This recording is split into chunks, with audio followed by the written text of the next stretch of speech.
चाचा Chaudhary in Tokyo. Tokyo के एक स्टेडियम में। हाँ तो तुम्हें गिराने में मुझे 1 मिनट से ज्यादा नहीं लगेगा। तुम अपने खैर मनाओ। चाचा चौधरी और साबू टोक्यो में। दर्शकों का उत्साह जोरों पे था। मारो मारो मारो मारो मारो। हत्तो एक दाव लगाता है। तुम मेरी पकड़ में आ गए। और दूसरे पहलवान को वह पटक देता है। ये तुम चित।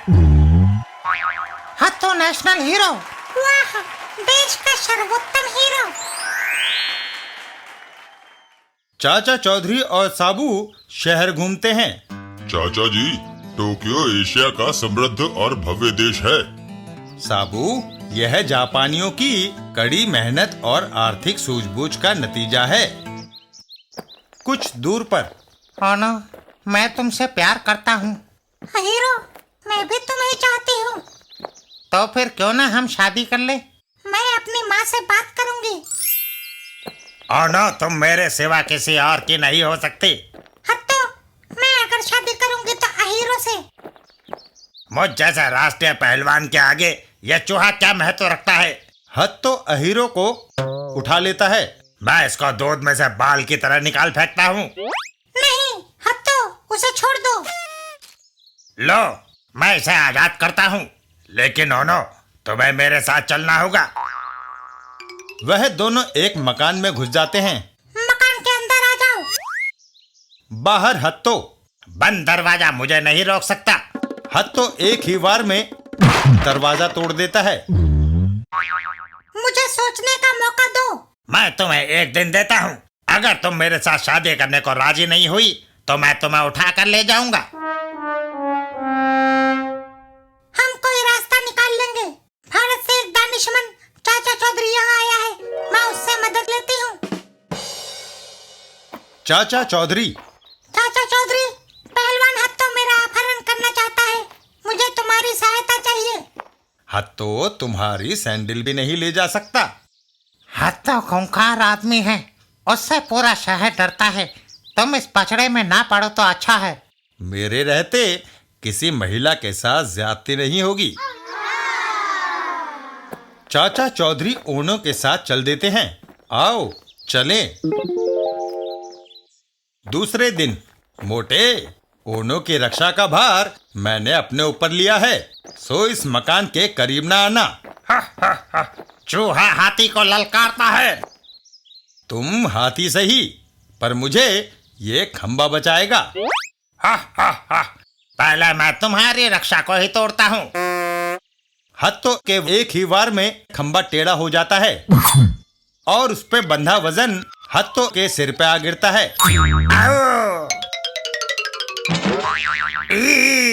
मेरा सिर। चाचा चौधरी।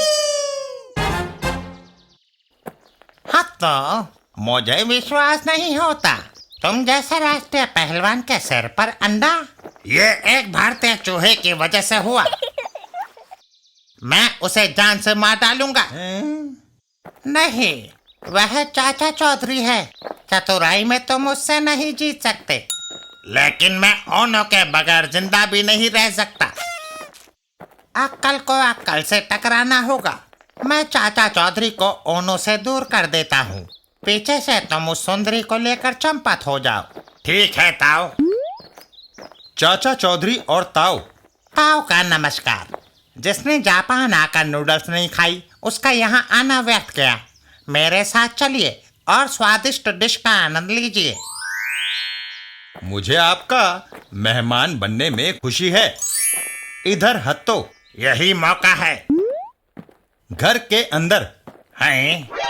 ओनो के करीब न आना। मैं अब उसे लेकर ही जाऊंगा, चाहे मुझे तुम्हारी जान क्यों न लेनी पड़े। नाले पंगा। हत्तो का एक वार साबू पर। तुमने यहाँ आकर गलती की। हत्तो साबू का गला जकड़ लेता है। अबे क्या करता है? मैं गला घोट कर तुम्हें यही मार दूंगा। पहले इधर आओ। ये तो गया काम से।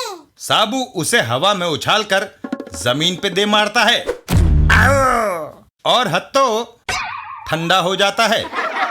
तुम जाओ, अब तुम्हें डरने की जरूरत नहीं। साबू। चाचा चौधरी और ताऊ। मेरी कमर। नूडल्स के लिए धन्यवाद श्रीमान।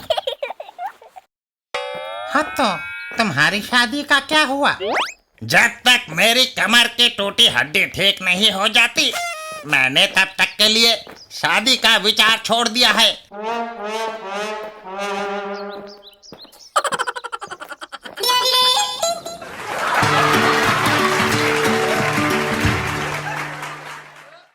चाचा चौधरी और गगोल की चाल। एक दिन पार्क में। धमाका सिंह, तुमने जो कर्ज लिया था उसका ब्याज नहीं चुकाया। गगोल, मंदा चल रहा है, कुछ दिनों की मोहलत दो। मुझे अपना पैसा चाहिए धमाका सिंह, कहीं से भी लाओ, चाहे बैंक लूट कर। कुछ दिनों से मैं ना कोई अपहरण कर पा रहा हूँ ना चोरी। क्यों? चाचा चौधरी की वजह से। वह बैंक लूटने की मेरी हर कोशिश को विफल कर देता है। मैं उसको तुम्हारे रास्ते से हटा देता हूँ, बशर्त तुम कर चुका दोगे। मंजूर है। डाका डालने से जो रुपया पैसा मेरे हाथ लगेगा मैं वह तुम्हें दे दूंगा। तुम चाचा चौधरी को उत्तर पश्चिम पहाड़ी श्रृंखला पर लाओ, बाकी काम मुझ पर छोड़ दो।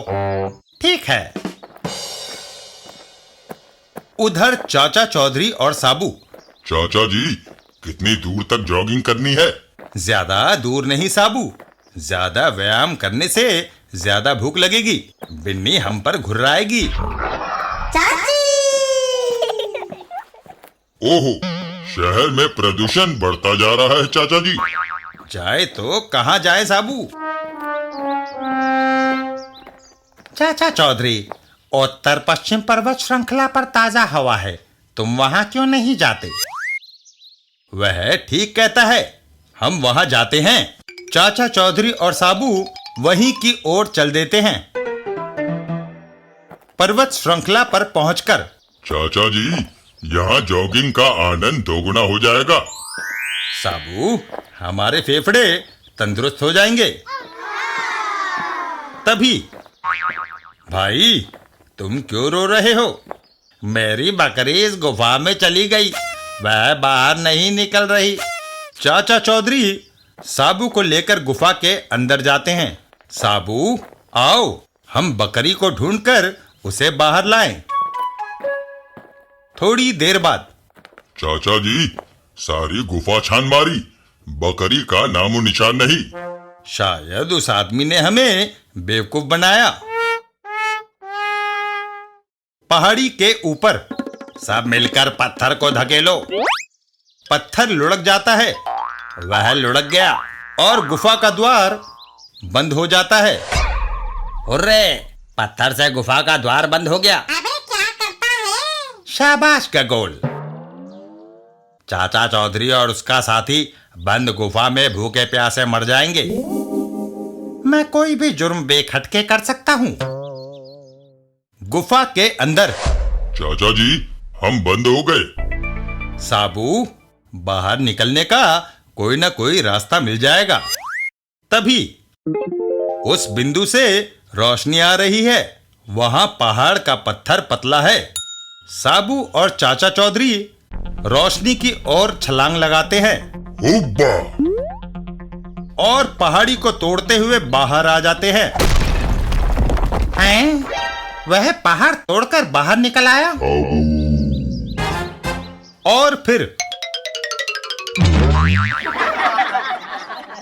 साबू, आओ चले, बिनी नाश्ते पर हमारा इंतजार कर रही होगी। चाचा चौधरी। हाय हाय।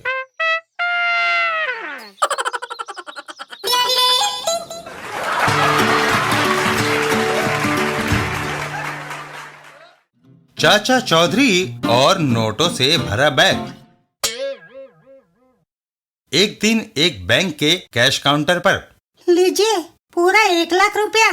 धन्यवाद मिसेस बापट। वह आदमी रुपया लेकर बाहर निकल आता है। मुझे जल्दी मिल पहुंचना चाहिए। मजदूरों को तनख्वाह समय पर मिलनी चाहिए।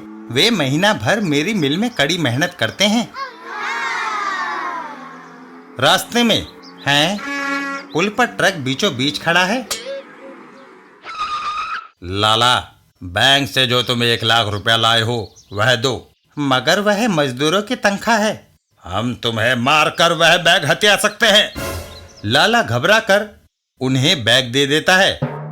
हाँ, अब तुमने अकल का काम किया। बैग लेकर वह बदमाश वहां से रफू चक्कर हो जाते हैं। मैं लुट गया। रुको, ट्रक ड्राइवर मेरा नोटों से भरा बैग लेकर चंपत हो गया। गाड़ी का नंबर 57334। फिक्र ना करो, मैं आगे चौकी पर ट्रक का नंबर फ्लैश करता हूं, पुलिस उसे रोक लेगी। इधर ट्रक सवार, गो आगे चौकी है, पुलिस तलाशी ले सकती है। राबो, हम बैग रास्ते में गाड़ देते हैं। जब खतरा टल जाएगा बैग निकाल लेंगे। ठीक है। और वह दोनों बैग को एक जगह गाड़ देते हैं। यहां धन गड़ा है, यह हमारे सिवा कोई नहीं जानता। पुलिस चेक पोस्ट पर। रहीम, वह ट्रक नंबर 57334 आ रहा है, उसकी तलाशी लो। तलाशी लेने पर, सर, मैंने ट्रक का कोना कोना छान मारा, रुपयों से भरा बैग नहीं मिला। इसे जाने दो।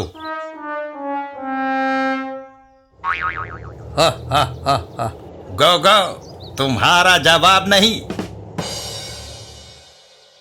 उस ट्रक में कोई बैग नहीं मिला। कोई और पहचान? कांस्टेबल डंडा दीन। चोर का चेहरा ढका था, पर उसने लाल पगड़ी पहनी थी। लाल पगड़ी बस काफी है। चाचा चौधरी के घर पर। चाचा चौधरी, एक चोरी के बारे में तुमसे बात करनी है। चूहा चला बिलौटे से पंजा लड़ाने।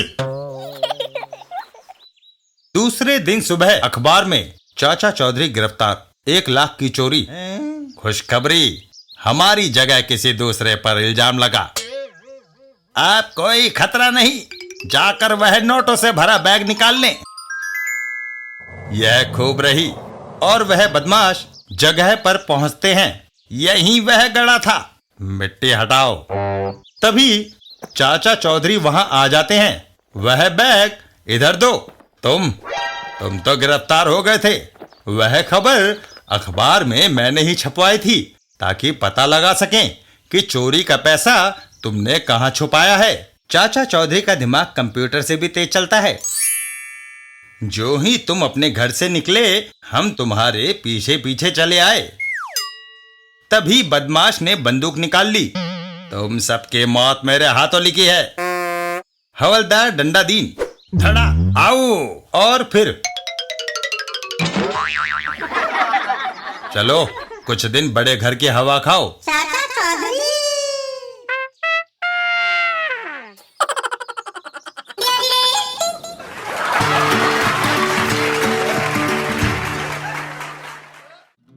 चाचा चौधरी और मल्लिका नूर जहां के जेवर।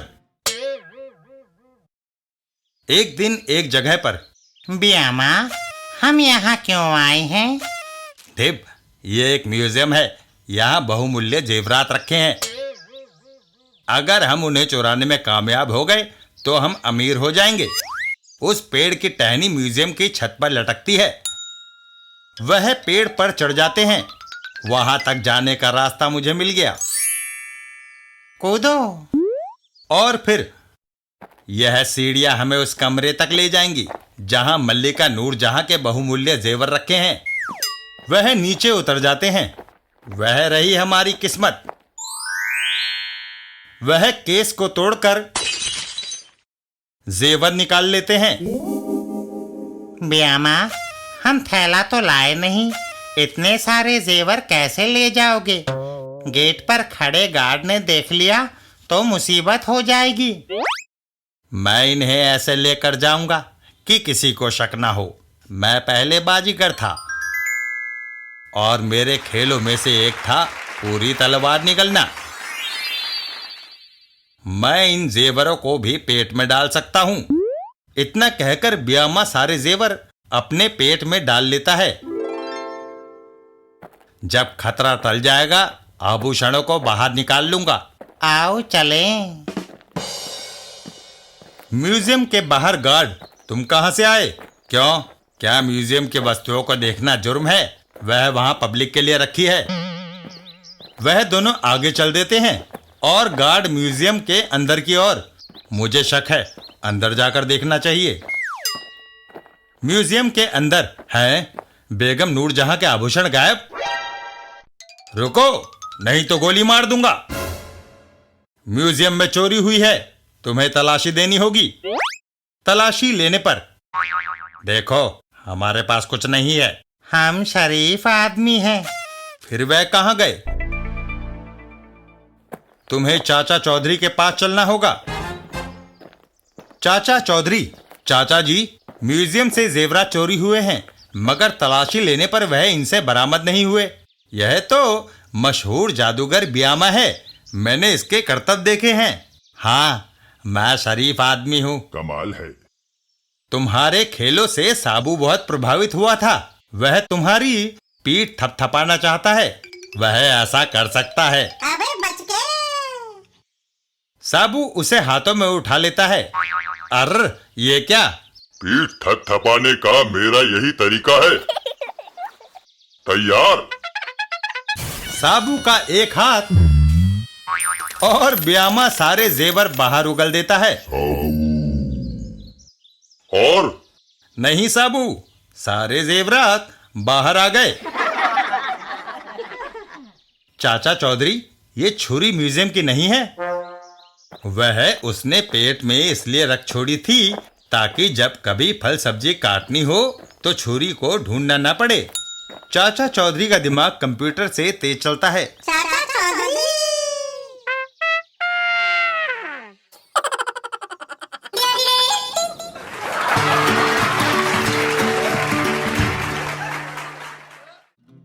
चाचा चौधरी दूध और पानी।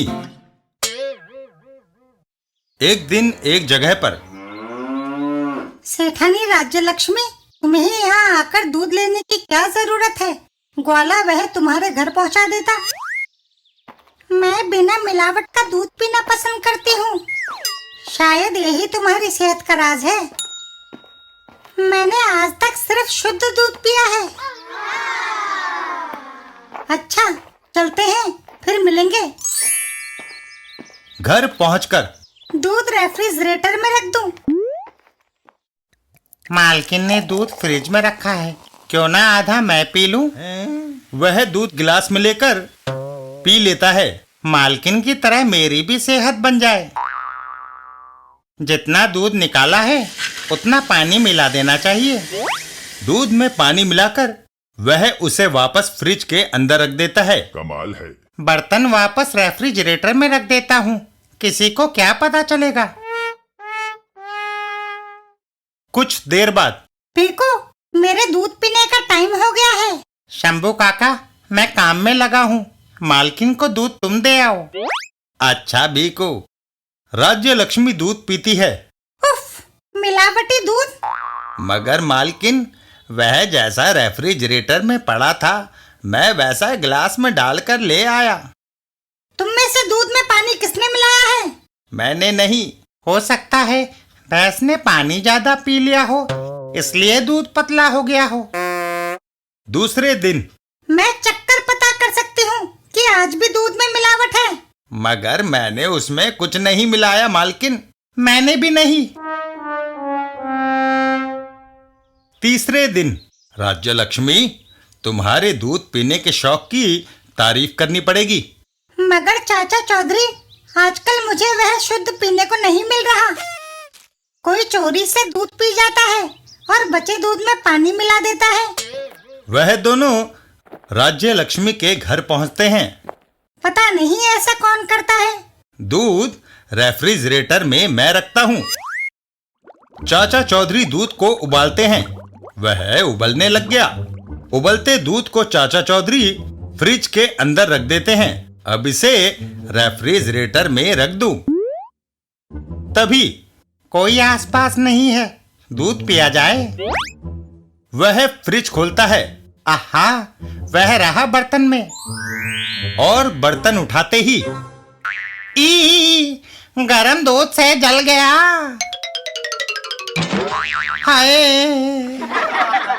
वह रहा चोर। स्टील का बर्तन गर्म होने से उसके हाथ से छूट गया। मगर रेफ्रिजरेटर में रखने से दूध ठंडा क्यों नहीं हुआ? मैंने फ्रिज की बिजली की सप्लाई बंद कर दी थी। चाचा चौधरी।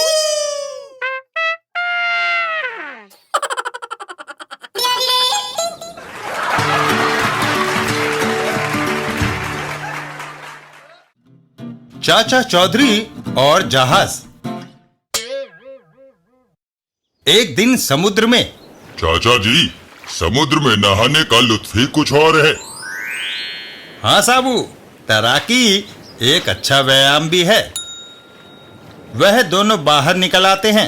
मंद मंद हवा मन को अच्छी लग रही है।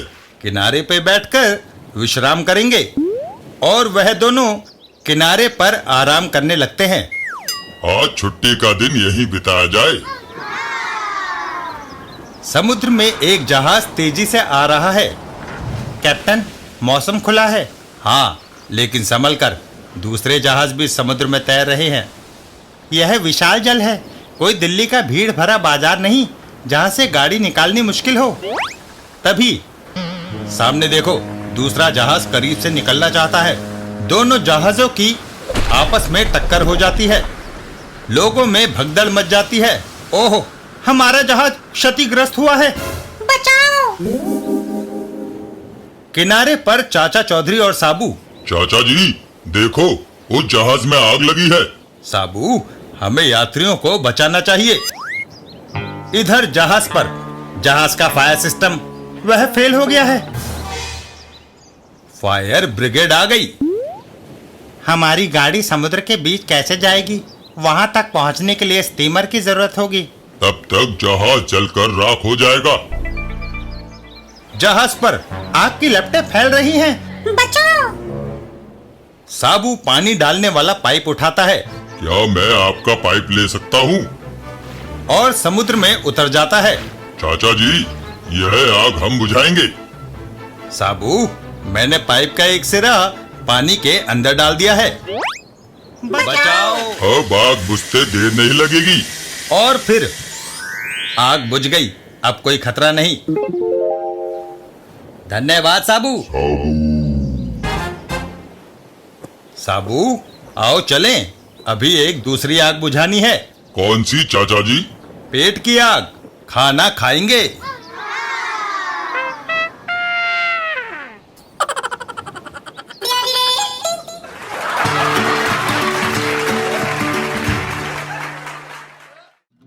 चाचा चौधरी और बिनी का हार।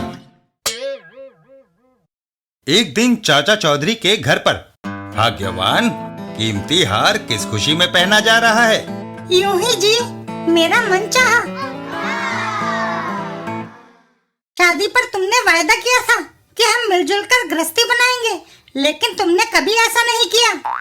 बिनी, तुम भूल रही हो। यह कीमती हार हम दोनों के सहयोग से घर में आया। तुमने ज्वेलर को बिल दिया, मैं डब्बा उठाकर घर तक लाया।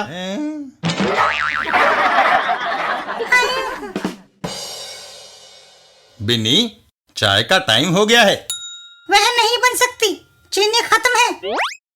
जाकर बनिए से चीनी लाओ। मैं नहीं जा सकता। वह उधार के पहले पैसे मांगेगा। ठीक है, मैं जाकर उसकी दुकान से चीनी का इंतजाम करती हूँ। बिना पैसों के तुम चीनी कैसे लाओगी? मैं बनिए से कहूंगी कि मैं उसकी चीनी चूहों से बचाने आई हूँ। तुम भला चीनी कैसे बचाओगी? जो चीनी बनिए से लाकर हम चाय में पी लेंगे, उसे चूहे कैसे खाएंगे?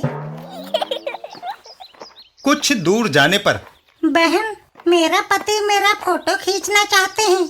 थोड़ी देर के लिए क्या अपना खूबसूरत हार दोगी, ताकि उसे पहनकर मैं फोटो खिंचवा सकूं? क्यों नहीं? धन्यवाद, अब फोटो में मैं सुंदर लगूंगी। कैमरा क्लिक होता है और फिर रीपा, आओ चलें। अरे, तुम मेरा हार वापस करना भूल गई। क्या बकती हो? जिसके गले में है, हार उसी का होता है। तुम्हारा बच्चा मेरे पास है। जब तक तुम हार नहीं लौटाती, यह मेरे पास रहेगा। इस बच्चे की माँ वो है। थोड़ी देर के लिए मैंने इसे मांग लिया था। कमाल है। मेरा बेटा। बिन्नी एक शीशी का ढक्कन खोलती है। आहा, भीनी भीनी खुशबू। अगर तुम्हें ये खुशबू पसंद है तो इत्र को तुम लगा सकती हो। धन्यवाद। मैंने इत्र गले पर लगा लिया। इसकी खुशबू कितनी मस्ती भरी है। तभी ओह, गले में खुजली। दरअसल वह खुशबूदार खुजली का लोशन था। अगर तुम मेरा हार लौटा दो तो मैं राहत का उपाय बता सकती हूँ। मंजूर है। यह रहा तुम्हारा हार। घर जाकर गरी का तेल मलो, खुजली मिट जाएगी। यह सुनते ही वह औरत अपने घर की ओर दौड़ लगाती है। मुझे जल्दी घर पहुंचकर तेल ढूंढना चाहिए। मुझे जल्दी बनिए की दुकान पर पहुंचकर चीनी का प्रबंध करना चाहिए। चाची।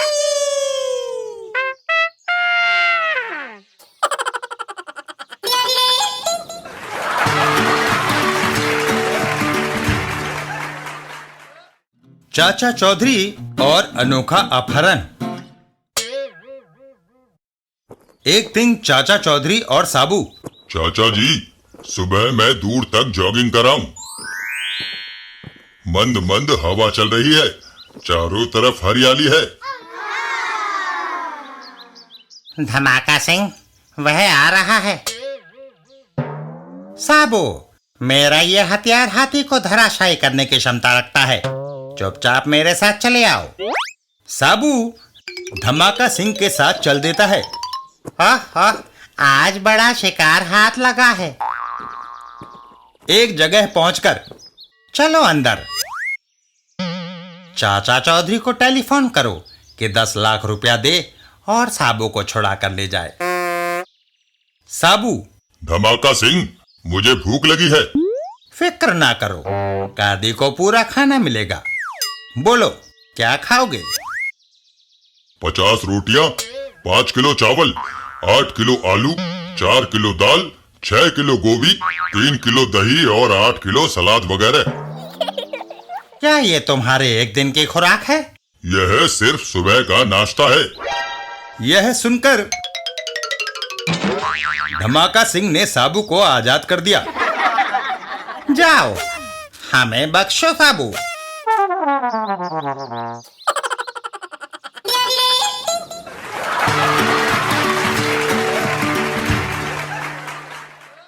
चाचा चौधरी और गुरु बामा। एक दिन चाचा चौधरी और साबू। साबू, शहर के ठेकेदार को इमारती लकड़ी चाहिए, इसलिए इस जंगल के कुछ पेड़ काटने होंगे। चाचा जी, जो पेड़ काटने हैं आप उन पर निशान लगाइए, तब तक मैं नाश्ता करके आता हूँ। चाचा चौधरी पेड़ों की तरफ चल देते हैं। साबू के लिए 10-15 पेड़ काटना मुश्किल नहीं है और निशान लगाना शुरू करते हैं। यह पेड़ पूरा बढ़ चुका है, इसे काटना ठीक रहेगा। दूसरे वृक्षों पर निशान लगाने के लिए आगे बढ़ना चाहिए। इधर धमाका सिंह और गोबर सिंह। धमाका सिंह, पूरा जंगल छान मारा मगर कोई शेर नजर नहीं आया। शायद उन्हें खबर हो गई है कि गोबर सिंह शिकार को निकला है, इसलिए सारे छुप गए हैं। आहा, एक गीदड़ नजर आया है, लेकिन उसका शिकार शेर से भी ज्यादा रोमांचक होगा। गीदड़? हाँ, देखो। चाचा चौधरी, सचमुच इस गीदड़ की खाल हमारे ड्राइंग रूम की शोभा बढ़ाएगी। वो दोनों एक पेड़ पर चढ़ जाते हैं। ऊपर आ जाओ। मगर गोबर सिंह, पेड़ पर क्यों चढ़ रहे हो? क्योंकि जमीन पर चाचा चौधरी हमें हमेशा चकमा देकर निकल जाता रहा है और यहाँ से छुपकर हम उसे आसानी से निशाना बना सकते हैं। अरे मतलब इधर साबू। नाश्ता हो गया, अब काम पर चला जाए। जिन पेड़ों को काटना है चाचा जी ने उन पर निशान लगा दिए होंगे। पहला निशान इस पेड़ पर लगा है। इधर गोबर सिंह और धमाका सिंह, बस अगले क्षण तुम उसको जमीन पर मरा पाओगे। साबू कुल्हाड़ी का वार पेड़ पर करता है और एक झटके में पेड़ के 2 टुकड़े हो जाते हैं। ओहो, ये क्या? गोबर सिंह और धमाका सिंह जमीन पर आ गिरते हैं।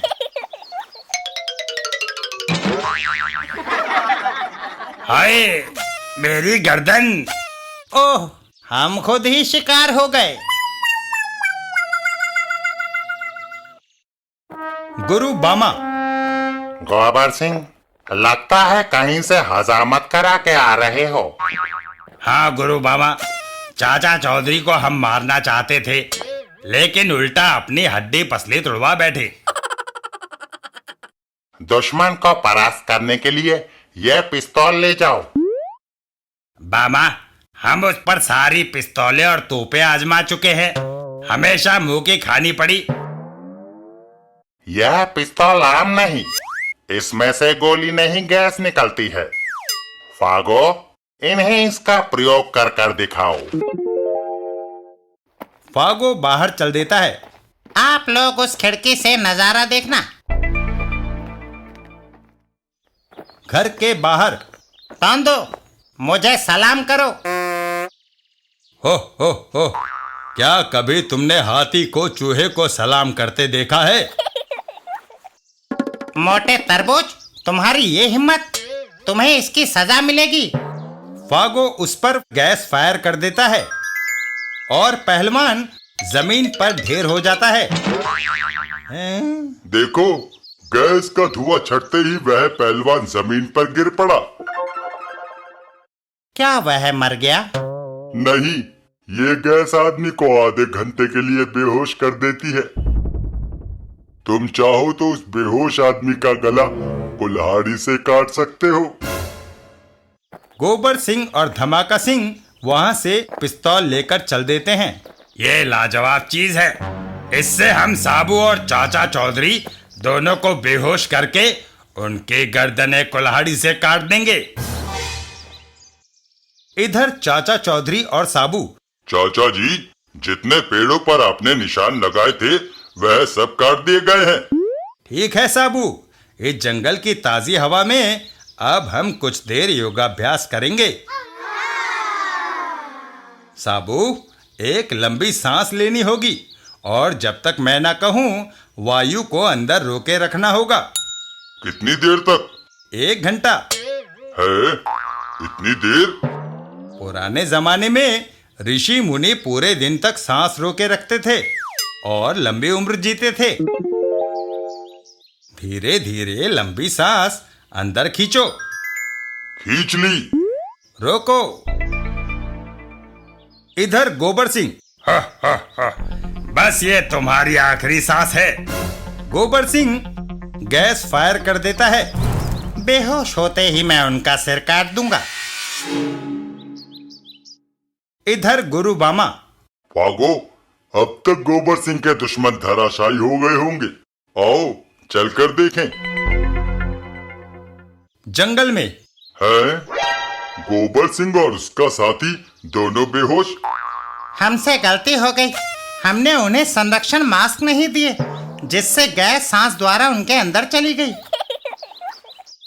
मगर ये दोनों क्यों नहीं बेहोश हुए? क्योंकि 1 घंटे तक हमने सांस रोकी हुई थी।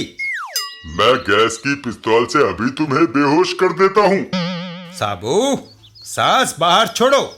साबू एक जोरदार सांस बाहर छोड़ता है और गुरु बामा फागो के साथ हवा में उड़ जाता है। आए। चाचा चौधरी और साबू, आओ साबू, चलें, ठेकेदार से पेड़ काटने के पैसे लेने हैं।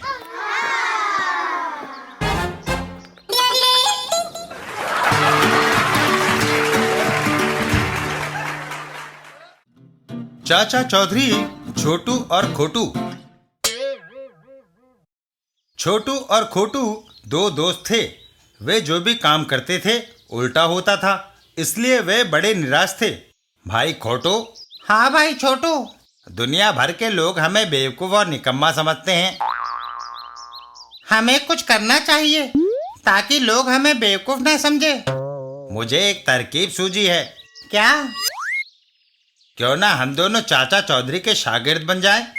सुना है उससे आज तक कोई गलत काम नहीं हुआ। वाह छोटू, तुमने बिल्कुल पते की बात कही। चलो चाचा चौधरी के पास। और वो दोनों चाचा चौधरी के पास चल देते हैं। चाचा चौधरी, चाचा जी, हमें अपना शागिर्द बना लीजिए ताकि हम बेवकूफों को भी थोड़ी अक्ल आए। क्या तुमने कभी कोई बहादुरी का काम किया है? हाँ, एक बार मैंने पहाड़ को अपनी हथेली पर उठा लिया था, लेकिन वह राई का पहाड़ था। दिन भर मैं शेरों से घिरा रहता हूँ, लेकिन वे शायरों के शेर होते हैं। कुछ भी हो, आदमी तुम दिलचस्प नजर आते हो। आज से तुम दोनों मेरे शागिर्द। अब जाओ और कोई काम करके मुझे दिखाओ। छोटू और खोटू वहां से चल देते हैं। चल भाई छोटू, आज हम चाचा चौधरी को दिखा दें कि हम क्या कुछ कर सकते हैं।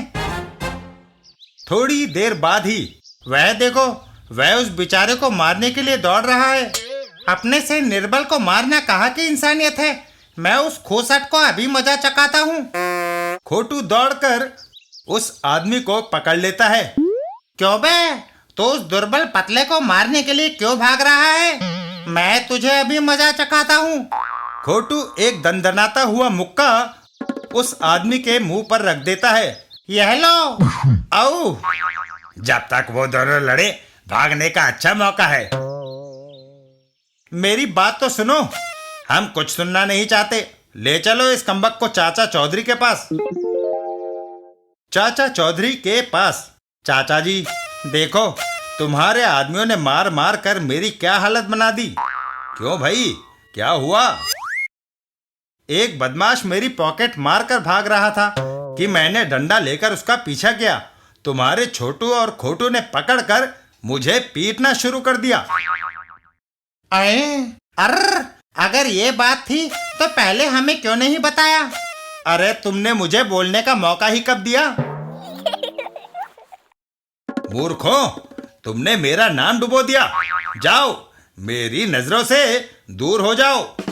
खोटू और छोटू मुंह लटकाकर वहां से चल देते हैं। छोटू भाई। हाँ भाई खोटू, ये तो फिर से हमारी किरकिरी हो गई। कोई बात नहीं, अभी और कई मौके आएंगे हमें अपने कर्तव्य दिखाने के। तभी अचानक उनके कानों में कुत्ते के भौंकने की आवाज पड़ती है। क्यों भाई छोटू, तुमने कुछ कहा मुझे? तू खोटे का खोटा ही रहा। यह क्या तुझे किसी इंसान की आवाज लगती है? अरे यह कोई कुत्ता भौंक रहा है। उन लोगों की नजर सामने की ओर जाती है। वह देखो, यह आवाज उस कार में से आ रही है। कुत्ता भौंकता है तो भौंकने दो, हमें क्या? कहीं फिर हमसे कोई उल्टा काम ना हो जाए। नहीं, इस बार हम हर कदम खूब सोच समझकर उठाएंगे। आखिर हमने अपने खलीफा चाचा चौधरी को भी कुछ करके दिखाना है। ऐसा सोचकर दोनों कार की ओर बढ़ चले। अच्छी बात है, चलो चलकर देखें। कार के पास पहुंचकर, अरे इसमें तो कोई नहीं है, सिर्फ कुत्ता है। उसे प्यास लगी है, वह पानी के लिए जीभ निकाल रहा है। इसके मालिक कहाँ गए? कमबख्त कोई नजर नहीं आ रहा। अगर कुत्ता प्यासा ही अंदर मर गया तो क्या होगा? ओहो, इस कार का दरवाजा नहीं खुल रहा, लगता है ताला लगा गए हैं। मुझे एक तरकीब सूझी है। क्यों ना हम ईंट मारकर कार की खिड़की तोड़ दें और कुत्ते को बाहर निकाल लें। मानता हूँ उस्ताद, तेरा भी जवाब नहीं। उस कार के मालिक दो डाकू बैंक के अंदर। कोई अपनी जगह से हिलेगा नहीं। सब लोग खजांची समेत अपने सारे नोट और जेवर सामने फर्श पर डाल दो। और देखते ही देखते नोटों और जेवरों का ढेर लग गया। उधर छोटू और खोटू कार का शीशा तोड़ने की तैयारी करते हैं। हम दोनों एक साथ ईंट मारते हैं। हो सकता है एक का निशाना चूक जाए तो दूसरे की ईंट तो निशाने पर बैठेगी। ठीक है, दोनों ईंटें उठाकर कार की तरफ मारते हैं। ओफ, मारे गए, दोनों का निशाना चूक गया। ईंटें सीधा बैंक के अंदर जाकर दोनों बदमाशों के सिर से टकराती है। हाय, मैं मरा। अरे, फिर घोटाला हो गया छोटू। चलो उस बैंक के मैनेजर से माफी मांग ले। बैंक के अंदर अरे, यहाँ तो कुछ और ही माजरा है। छोटू खोटू, तुम नहीं जानते कि तुमने कितना बड़ा काम किया है। तभी चाचा चौधरी चेक भुनाने उस बैंक में आते हैं और फिर, छोटू खोटू, मुझे मैनेजर साहब ने सब कुछ बता दिया है। मुझे तुम पर गर्व है।